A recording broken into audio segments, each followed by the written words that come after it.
Hello everyone. So guys my name is Kuldeep Singh Rathore. Welcome in gate वाला platform. तो guys आप सबको पता है, आप लोगों के लिए कोई भी नोटिफिकेशन, अपडेट, इन्फॉर्मेशन या अपॉर्चुनिटी आती है तो मैं आपको प्रोवाइड करवाता हूँ गेट वाला के प्लेटफॉर्म पर।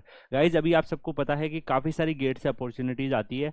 नॉट ओनली आईआईटी में एमटेक एडमिशन, एनआईटी में एमटेक एडमिशन, पीएसयू की वैकेंसीज, इवन इसके अलावा बीएआरसी, अभी बीआईएस का भी मैंने नोटिफिकेशन कवर किया। इसके अलावा भी बहुत सारी अपॉर्चुनिटी है यहाँ पर। अगर आप देखोगे गेट से ही अपॉर्चुनिटी आई है, वॉक इन इंटरव्यू होगा जूनियर रिसर्च फेलोशिप एट एनएसटीएल, जो कि अंदर आता है डीआरडीओ के अंदर। आप सबको पता है कि defence research and development organisation में जाकर आप लोग वर्क कर सकते हो। और यहाँ पे एनएसटीएल क्या है, naval science and technology laboratory है। इसके अंदर आपको जूनियर रिसर्च फेलोशिप करने का मौका यहाँ पर मिल रहा है। जो भी स्टूडेंट्स इसमें एलिजिबल रहेंगे उनको 2 ईयर के लिए यहाँ पे जूनियर रिसर्च फेलोशिप दी जाएगी, और ये एक्सटेंडेबल भी है, इसको बढ़ाया भी जा सकता है एज पर, जो भी रूल रेगुलेशन इनके होंगे। इसमें आपको मंथली स्टाइपेंड 37,000 का मिलने वाला है। और इसके अलावा हाउस रेंट अलाउंसेस भी आपको मिलेंगे, मतलब जो भी आपका वहाँ पे रहने वगैरह का खर्चा होता है, या तो आपको हॉस्टल अलॉट हो जाते हैं या फिर उसका जो भी आपका खर्चा होता है वो भी आपको वहाँ पर मिलता है। इसमें अगर आप इंटरेस्टेड हैं और अगर आप एलिजिबल हैं तो आपका वॉक इन इंटरव्यू होगा एनएसटीएल विशाखापट्टनम में। इस पर्टिकुलर डिटेल्स के हिसाब से तो जूनियर रिसर्च जेआरएफ जो मैकेनिकल इंजीनियरिंग के लिए है, उसमें 2 फेलोशिप दी है इन्होंने। एंड यहाँ पर अगर आप देखेंगे graduate degree in professional course B BTech आपका मैकेनिकल इंजीनियरिंग से होना चाहिए। फर्स्ट डिवीजन के साथ आप अगर गेट स्कोर रखते हैं तो इस फॉर्म को भर सकते हैं, या फिर आपने अगर एमटेक कर रखा है, पोस्ट ग्रेजुएशन कर रखा है, तो भी आप इस फॉर्म को भर सकते हो। दोनों में से कुछ भी आपके पास एलिजिबिलिटी है तो आप इस फॉर्म को भर सकते हैं। Junior research fellow JRF electronics, electronics engineering and electronics and communication engineering के लिए 2 पोस्ट है। और यहाँ पर अगर आप देखोगे graduate degree in professional course आपका same B BTech electronics triple E और ईसीई में होना चाहिए, या फिर आपका मास्टर्स होना चाहिए। तो अगर आप मास्टर्स कर रखे हैं तो उस केस में गेट स्कोर की नीड नहीं है, लेकिन अगर आपने बीटेक कर रखा है तो उस केस में आपकी गेट की स्कोर की नीड यहाँ पर है। Junior research fellowship marine engineering के लिए भी 1 वैकेंसी है, सेम टाइप से इन्होंने क्वालिफिकेशन रखे हैं। इसके अलावा जूनियर रिसर्च फेलोशिप मैथमेटिक्स में भी 1 वैकेंसी है।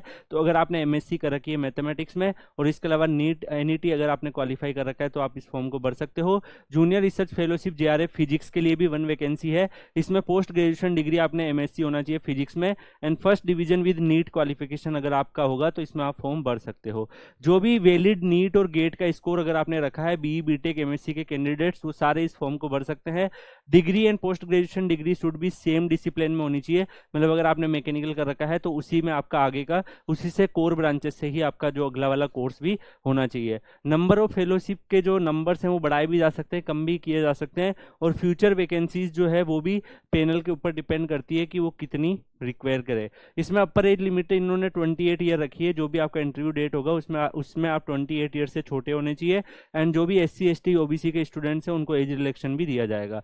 आप अगर वहां पे इंटरव्यू के लिए जाते हैं तो आपको कोई भी टीए और डीए नहीं मिलता है, आपको अपने एक्सपेंसेस पे ही इंटरव्यू पे जाना है। और ये आपको सारे डॉक्यूमेंट्स भी साथ में लेके जाने हैं। एग्जामिनेशन फीस आपकी 10 रुपीज़ यहाँ पर रहेगी, और ये 10 रुपीज़ आपको इस पर्टिकुलर अकाउंट में भरना है। रिटर्न टेस्ट आपका होगा, objective type multiple choice question इसमें होने वाले हैं।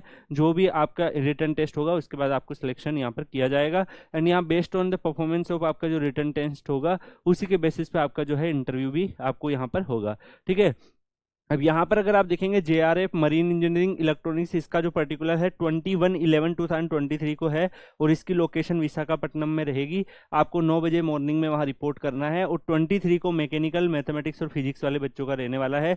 तो गाइज देखो, जेआरएफ की अपॉर्चुनिटी भी आती है गेट से, बहुत सारी अपॉर्चुनिटी जेआरएफ की भी आती रहती है, इवन आईआईटीज के अंदर भी। और जो बड़े बड़े ऑर्गेनाइजेशन होता है इसमें भी गेट स्कोर की नीड होती है। तो जो गेट स्कोर से रिलेटेड है, दैट्स व्हाई मैं आपको सारी इन्फॉर्मेशन प्रोवाइड करवाता हूँ। जिन बच्चों की फाइनेंशियल कंडीशन सही नहीं है और जो गेट क्वालिफाई कर चुके हैं, वो यहाँ पर ट्राई कर सकते हैं, क्योंकि यहाँ पे आपको एक अमाउंट भी मिल जाता है स्टाइपेंड के फॉर्म में, हाउस रेंट अलाउंसेस भी मिल जाते हैं, और आपके पास टाइम भी मिल जाता है जिसमें आप फ्यूचर में कॉम्पिटिशन एग्जाम की प्रिपरेशन साथ में जॉब करते हुए कर सकते हैं, सेल्फ डिपेंडेंसी के साथ।